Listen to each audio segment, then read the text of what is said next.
乌克兰悬赏10万美元买人头，而此人呢，普京不敢重用。俄罗斯的岳飞是不是英雄？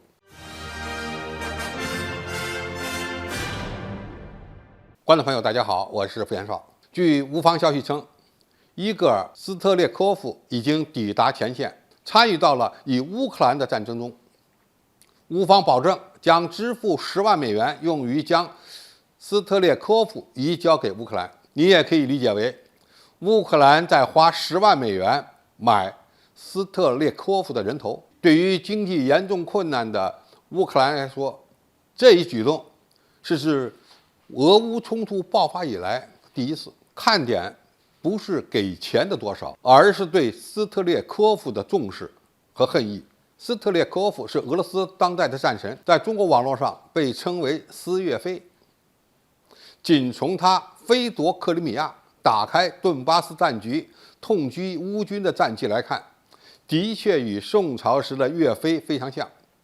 而普京在很大程度上不敢重用斯特列科夫，也被网友们戏称为普购，也就是俄罗斯的赵构。当然，普京可没有杀害斯特列科夫，现在还给了他个营长当。斯特列科夫为何被称为俄罗斯的战神呢？原因就是今天俄乌冲突的局面在一定程度上就是他奠定的。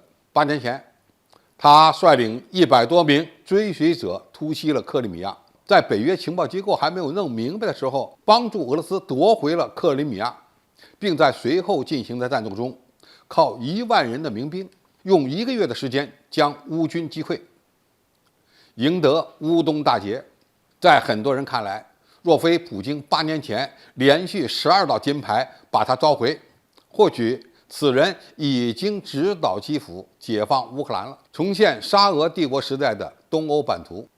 在沙俄灭亡100多年之后，在俄罗斯仍然活跃着一批俄皇派，或称俄皇党，此人就是其中的一员。而且斯特列科夫的名声是靠打出来的。他曾经参加过摩尔多瓦内战中的亲俄武装，也就是1992年发生的德佐共和国的旗帜战争。之后，他又以志愿军的身份参与了波黑战争，以保护以塞尔维亚为代表的南斯拉夫兄弟。随后不久，斯特列科夫又作为一名俄军的现役军官奔赴车臣，并打出了俄军少有的几个亮点战例。在第2次车臣战争中，斯特列科夫成为上校，充分展现了其优秀的指挥才能和战斗天赋，获得了恐怖死神格尔金的绰号。2011至2012年的时候，他入盟了俄皇派云集的俄罗斯民间准军事组织马拉费夫营，组织民间志愿者进行军事训练，并在2014年带人收复了克里米亚。然而2014年8月，当斯特列科夫被莫斯科方面紧急召回并强制退役后，他仅仅在网络媒体上当了一名俄皇派的意见领袖。在俄乌冲突期间，俄军最困难的时候也没有邀请这位战神出山的意思。当然，中国的网友还是把他称为俄罗斯的岳飞，意味着其本人能力超强，却郁郁不得志。那么斯特列科夫为何不被普京重用呢？真的能够将其称之为是俄罗斯崛起过程中的岳飞吗？可能还真不能这么说。首先，克里米亚并入事件打断了俄罗斯整个国家崛起的历史进程。俄罗斯并入克里米亚虽然算是开疆扩土了，但是自此俄罗斯成为了欧洲国家眼中的最大威胁。随后发生的对俄罗斯的制裁直接打断了普京复兴俄罗斯的进程。在2014年之后，俄罗斯的经济发展就失去了最重要的契机。其次，顿巴斯地区的作战行动虽然让乌克兰军队大丢脸面，但是呢，也让他们获得了锻炼机会。这也就为此次俄罗斯特别军事行动的困境打下了基础。斯特列科夫在顿巴斯地区开展的军事行动，在当时是严重羞辱了乌克兰军队，但是也打醒了他们。自此，乌军进行了长达8年的整军备战，乌克兰人的民族性被重塑，或者是纳粹化趋向更加明显。